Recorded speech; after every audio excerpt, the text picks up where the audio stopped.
So, Charlie, that brings up another question. First of all, when you're dealing with remineralizing solvents manure, what are you doing with the excess salt buildup? That's interesting. So salt often comes in with your fish feed, sodium chloride and such. Salt will also come in with your source water. So if you have well water, analyze it, you probably have some sodium in there. I have about 22 ppm or milligrams per liter of sodium in my source water, which is not good to use strictly as a hydroponics water.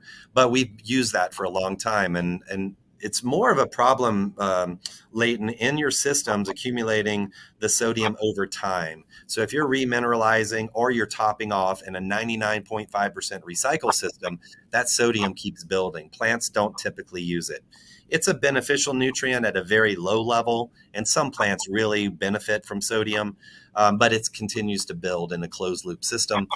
We ended up with sodium up to 90 milligrams a liter. And now that starts to have that molder effects, and it impacts the relationships of other nutrients if you have certain nutrients out of balance.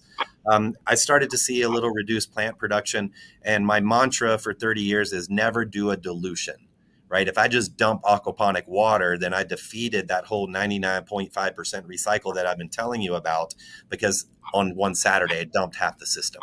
I never do that. So instead, I looked at plants that can accumulate and assimilate sodium. And so when I was at 99 parts per million sodium in my aquaponic water, we converted our entire systems over to kale for about 8 months, because kale has the ability to pull up sodium. I've got another one that's got chives right now, and I'm waiting for an analysis to come back to see if the chives knocked it down as well. It's really hard to deal with sodium.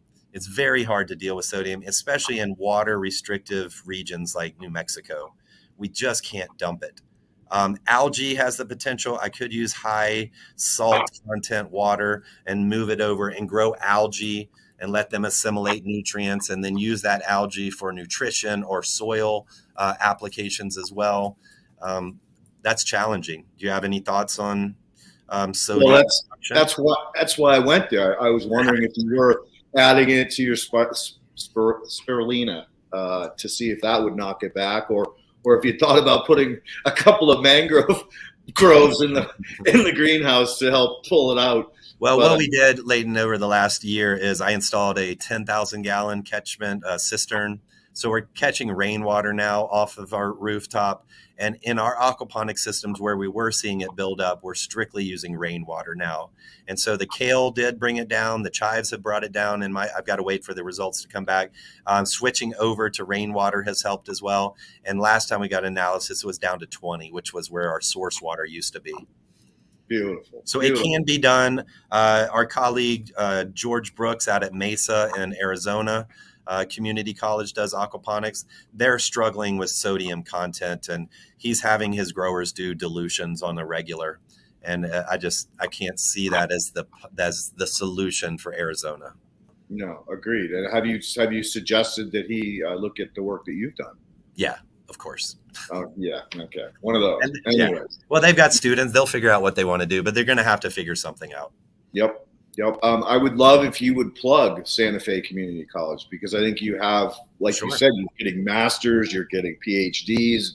The programs that you have and that you've built off of, Eric's foundation are just incredible. So Ken just put up the website, everybody there. And when you're rewatching this, just pop onto our website to look at the program itself. That shows you what a degree would consist of. I have a 1-year certificate pathway and then a 2-year associate's degree. And if you come in with a degree already, you waive all the gen ed. So in 1 year, you can get a certificate here. Does anybody need a certificate from SFCC in controlled environment agriculture? Probably not.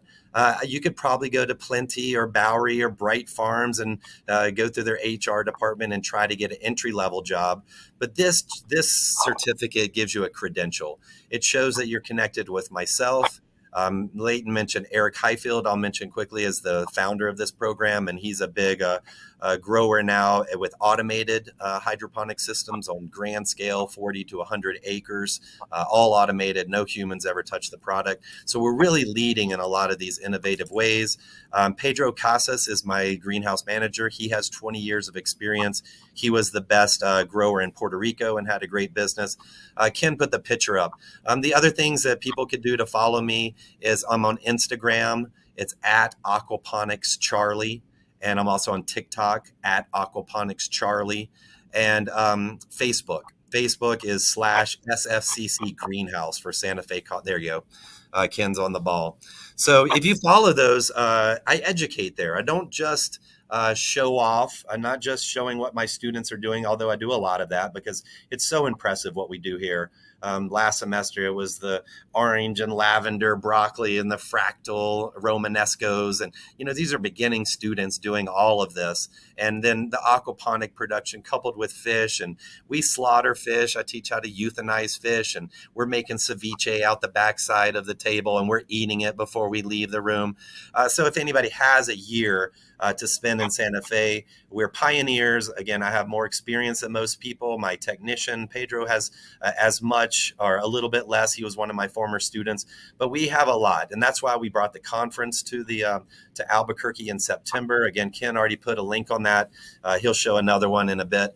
What we're doing for that conference, there you go, is we're doing a pre-conference workshop here at Santa Fe Community College. So it's a full day aquaponics introductory with some deep dives as well. It's not just an introduction because it's a full day. So from food safety, I'm going to have from Aqualitas, I'm trying to get Danielle to come talk about the potentials for cannabis coupling. I like to call it the aquaponic chronic. And I think every state has some potential because right now every state's growing and the big corporations are kind of coming in and taking over, and there's no room for a small scale grower.